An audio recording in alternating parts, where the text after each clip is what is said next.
Pinangangambahan ng Sugar Regulatory Administration ang epekto ng ashfall sa daang-daang ektaryang tubuhan sa Negros Occidental matapos pumutok ang Bulkang Kanlaon. Ayon sa SRA, pinakaapektado ng pagputok ng bulkan ang mga tubuhan sa La Carlota City na pinagmumulan ng 10% produksyon ng asukal sa bansa. Suportado ng SRA ang hiling ni Negros Occidental Representative Attorney Dino Yulo na imbestigahan ang manipulasyon umano sa presyo ng asukal.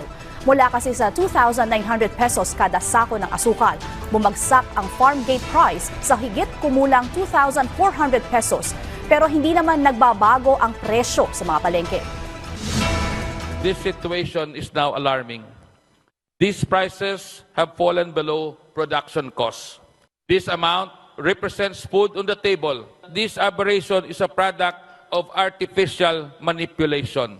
Moreover, while the mill gate price of sugars dropped significantly, supermarket prices have remained the same consistently, creating a huge disparity that burdens both our small farmers and also our consumers.